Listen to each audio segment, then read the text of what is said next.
suis Gaël Châtelain-Berry, bienvenue sur mon podcast Happy Work, édition spéciale. Pour cet épisode, j'ai l'immense plaisir d'interviewer Grégory Dorcel, le dirigeant de l'entreprise du même nom, Dorcel, l'une des sociétés les plus importantes au monde dans le divertissement pour adultes. Mais Grégory Dorcel est avant toute chose un dirigeant d'entreprise très attentif au bien-être de ses salariés et c'est ce que je vous propose de découvrir dès maintenant. Bonne écoute. Bonjour Grégory Dorcel. Bonjour. Alors, vous dirigez le très célèbre groupe Marc Dorcel qui est à l'origine une société de production de films pour adultes créée par votre père Marc en 1979 tout de même, plus de 40 ans maintenant, et que vous avez transformé petit à petit en groupe média, je crois que c'est cela que l'on doit dire, comptant plusieurs sites web, des chaînes de télévision distribuées dans le monde entier et un réseau de Love Store essentiellement en France. Si je dis la moindre bêtise, n'hésitez surtout pas à m'interrompre. Alors, je tenais à vous interviewer car pendant le confinement, vous avez pensé au bien-être des Français en offrant des contenus et des produits aux Français. J'ai été très surpris par ça et j'ai trouvé cette initiative assez extraordinaire. Mais vous êtes avant toute chose, avant d'être le président du groupe Dorcel, un chef d'entreprise assez militant à plusieurs égards. Nous n'allons pas parler de tout votre militantisme, mais notamment le bien-être de vos salariés vous tient particulièrement à cœur. Avant de parler de ce sujet, je voulais savoir une chose qui vraiment me titille. Que représente pour vous, Grégory, votre activité professionnelle ? Alors pour moi, c'est du plaisir. C'est un plaisir personnel et puis et clairement, ça serait un échec ma profession et que mon quotidien, en tous les cas, et finalement la majorité de ma vie passée dans mes activités professionnelles ne soit pas un plaisir pour moi et si possible, effectivement, pour les autres, nos clients, par définition. Vu notre activité et somme toute aussi pour nos collaborateurs. Et est-ce que vous pensez, justement, vous parlez de vos collaborateurs, que la perception, depuis le temps que vous travaillez, que la perception de vos salariés a évolué depuis quelques années ? Je pense que la perception, alors pas forcément de nos collaborateurs, mais je pense qu'effectivement le rapport au travail a évolué. Je pense qu'aujourd'hui, de plus en plus, le travail se base sur un rapport d'échange, un apport mutuel qui doit s'établir entre l'entreprise et ses collaborateurs. La hiérarchie aujourd'hui ne peut plus être vue comme à l'époque avec une hiérarchie très top-down qui pouvait s'arrêter en tous les cas, donner des ordres, des instructions.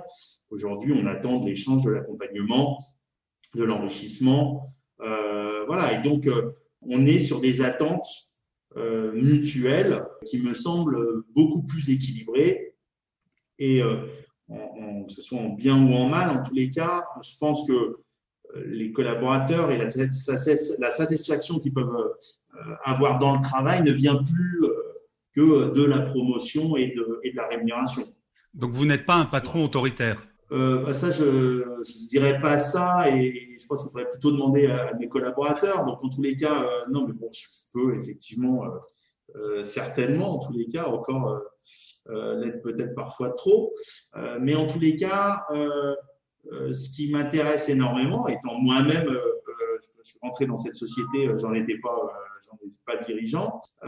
Et donc, ce qui m'intéresse avant tout, c'est l'épanouissement de chacun. Moi, j'ai aimé cette société et j'ai souhaité y rester et développer les choses parce qu'elle m'a permis à moi-même de me développer personnellement. Et donc, c'est forcément c'est l'expérience que j'ai vécue ici qui a été très marquante pour moi, de dire, mais finalement, cette activité hors norme m'a permis, plus que tout autre, de me développer et de faire effectivement à un jeune âge d'ailleurs ce que j'aurais jamais pu faire dans une autre entreprise. Donc, elle m'a apporté la possibilité de me développer personnellement plus que certainement plein d'autres expériences professionnelles que j'aurais pu avoir.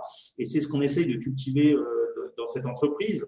Et j'estime que un parcours professionnel, ça doit être avant tout la possibilité de se réaliser et de se développer personnellement. Et donc, l'entreprise, pour moi, ça doit être un milieu qui doit favoriser ça. J'ai une question qui me titille quand je vous entends parler, Grégory. Est-ce que vous pensez que vous auriez eu la même relation au bien-être au travail si vous aviez été, le patron d'une autre entreprise que Dorcel ? Je pense que c'est vraiment pas lié au secteur d'activité, c'est lié, ça, par contre, au parcours que j'ai eu moi-même. J'ai commencé effectivement ma vie professionnelle tout juste sortant d'école de commerce assez jeune, à une époque, il y a peut-être 25 ans, où la France était beaucoup plus conservatrice qu'elle était aujourd'hui dans le monde professionnel, et on vous expliquait que vous pouviez faire quelque chose d'intéressant qu'à partir de 40 ans, voilà, et qu'un petit genou ne pouvait pas prétendre aller discuter, négocier avec des managers seniors, etc. Bon.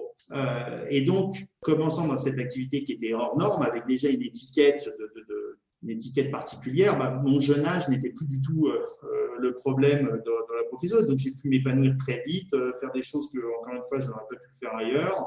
Et voilà. C'est plutôt ça, c'est cet état de fait vraiment basé, et l'opportunité de me développer, de me réaliser très vite, qui m'a marqué. Et vraiment, moi, c'est ce que on essaye en tous les cas de cultiver et d'offrir encore aujourd'hui aux jeunes collaborateurs qui nous rejoignent. Mais en fait, on dit souvent qu'une entreprise ressemble à son patron. Est-ce que vous diriez ça de Dorsel? Est-ce que vos salariés, je ne vous parle pas de ressembler ni intellectuellement, mais en termes de valeur, est-ce que c'est un sujet qui est important pour vous? Déjà, Dorsel, bizarrement, est une entreprise familiale. C'est une entreprise familiale avec un seul actionnaire. Donc, effectivement, qui détend sur l'entreprise elle-même, sur ses collaborateurs, sur son organisation. Donc, pour ce type d'organisation, effectivement, avec des actionnaires patrons et présents opérationnellement, etc., bon, forcément, ça teinte très fortement les entreprises. Et j'imagine que vous êtes, du fait de votre activité, tellement sous le microscope de certains médias que si quelque chose en termes de bien-être se passait mal, ça saurait immédiatement et tout le monde en ferait des gorges chaudes. Nous, le but de Marc Dorcel a toujours été de faire en sorte que le plaisir, notamment le plaisir sexuel, soit accessible le plus facilement possible et qu'on permette de libérer les tabous qui sont autour. Et donc, on a toujours été très vigilant et plus vigilant que la majorité des autres sociétés, du coup, à faire les choses parfaitement, à être irréprochable. Donc, c'est vrai forcément dans notre relation avec nos collaborateurs, c'est vrai dans nos relations avec nos partenaires, c'est vrai de toutes parts. On essaye effectivement d'être, et enfin je pense qu'on apporte un soin plus qu'ailleurs à être attentionné à tout niveau de détail. Alors, je me permets, Grégory, de faire une petite parenthèse, que vous êtes trop modeste pour en parler, que vous faites partie des grands militants en France et des rares militants en France de ce secteur-là à militer contre la pornographie pour les mineurs. Ouais, on est très actifs effectivement pour rétablir une protection des mineurs optimale.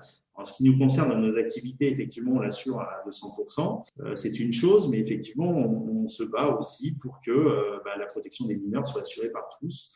Donc, effectivement, on a quelques batailles comme ça. On pense effectivement que les entreprises et nous-mêmes, encore une fois, on fait une activité qui est vraiment, enfin, qui est considérée comme étant spécifique, mais c'est pas pour autant qu'elle doit être faite n'importe comment, ou de façon vulgaire, ou peu importe. Bien au contraire, je veux dire, c'est des plaisirs qui touchent tout le monde et qui doivent être accessibles à tous. Donc, à partir de là, effectivement, il y a des valeurs. En plus de ça, je pense que c'est la vocation aussi d'une entreprise, c'est de contribuer à l'évolution et au bien-être de la société en général. Je veux dire, la question qu'on se pose tous les jours, c'est qu'est-ce qu'on apporte à la société? Alors, Dorsel, évidemment, c'est assez facile et ça peut faire sourire assez facilement. On apporte du plaisir autant que possible. Mais au-delà de ça, effectivement, je pense que chacun a sa pierre à apporter au-delà du business. Je trouve ça hyper intéressant parce qu'en fait, c'est comme toute entreprise, vous portez des valeurs sociétales qui sont extrêmement fortes. Alors certes, comme vous dites, parfois ça peut prêter à sourire quand on dit Dorsel porte des valeurs, mais Dieu sait si elles Oui, sont... oui. Je pense que dans le milieu, et je comprends, et on comprend tout à fait que certaines personnes ne puissent pas comprendre que aussi dans notre industrie, on puisse avoir des valeurs ancrées, etc. Et ça fait aussi partie de nos valeurs de tout à fait accepter que culturellement, socialement, de par leur éducation, les gens soient mal à l'aise avec la chose sexuelle. Voilà, on l'entend parfaitement, on le respecte. Voilà, donc j'entends effectivement que ça puisse paraître anachronique, mais c'est une réalité pour autant. Alors, on va revenir sur votre entreprise, Grégory. Est-ce que vous auriez un exemple dont vous êtes fier du bien-être au travail porté dans votre entreprise très concrètement? Écoutez, si j'avais encore une fois une chose notoire, c'est au-delà de la vie, on essaie de rendre la vie quotidienne dans l'entreprise agréable. on multiplie les événements, l'accompagnement, l'assistance, etc. Autant de récompenses et de reconnaissance que possible avec nos collaborateurs. Mais ce qui me fait toujours plus plaisir, effectivement, nous, c'est encore une fois ce qui est lié au développement personnel. Et quand on voit, et quand j'ai la chance de pouvoir voir année après année, des collaborateurs s'épanouir, grandir, mûrir. Voilà, on voit souvent des collaborateurs, alors je ne sais pas si c'est une chance ou pas, enfin, en tous les cas, j'apprécie. On a des collaborateurs qui restent des temps souvent assez longs dans l'entreprise et donc on les voit souvent arriver juniors, on les voit créer des familles, des foyers, etc. On voit leurs enfants, on voit, c'est marrant, j'ai toujours eu une pointe d'émotion quand ça m'est encore arrivé il y a 2 jours, un collaborateur qui m'annonce effectivement qu'il va être papa, etc. Donc voilà, on a une majorité de collaboratrices d'ailleurs chez nous. Et donc, quand je vois que l'entreprise, que ce soit par le biais de coaching, que ce soit effectivement par ce qu'on apporte, par la rémunération, c'est l'évolution de la rémunération, quand je vois des collaborateurs qui clairement s'épanouissent, mûrissent, grandissent dans notre entreprise, j'en suis vraiment touché. Ouais. Grégory, c'est la dernière question déjà. Au regard de votre parcours, vous avez quand même développé un groupe d'un point de vue international. Vous êtes un véritable entrepreneur. Si vous deviez donner un seul conseil à un manager, à un dirigeant d'entreprise ou même à un jeune collaborateur, quel serait-il ? Je pense qu'il faut donner pour recevoir. Voilà. Je pense qu'il faut donner pour recevoir et donc c'est autant valable pour un employeur que pour un collaborateur. Nous, chez Dorsel, on estime avoir la chance d'avoir des collaborateurs qui sont très investis, qui donnent leur maximum, ou du moins beaucoup d'eux-mêmes dans l'entreprise. On voit le temps qu'on passe dans l'entreprise, on voit l'énergie qu'on y met, etc. Et donc, je pense qu'il est naturel, effectivement, que l'entreprise essaie pour les collaborateurs qui s'impliquent, en tous les cas, de rendre au moins l'appareil. Et il en est de même pour un collaborateur. Je pense que s'il veut attendre une reconnaissance de son entreprise et de son employeur, il faut qu'il s'investisse. Donc, je pense qu'il y a un apport mutuel. Et voilà. Eh bien, écoutez, Grégory, il me reste à vous remercier. Je vous assure qu'il ne m'arrive pas tous les jours d'interviewer le patron d'une entreprise qui porte un nom légendaire. Donc, merci de m'avoir accordé ce temps. Et merci à vous. Que les gens auront apprécié. À très bientôt. Au revoir, Grégory. Bonne journée merci. à vous.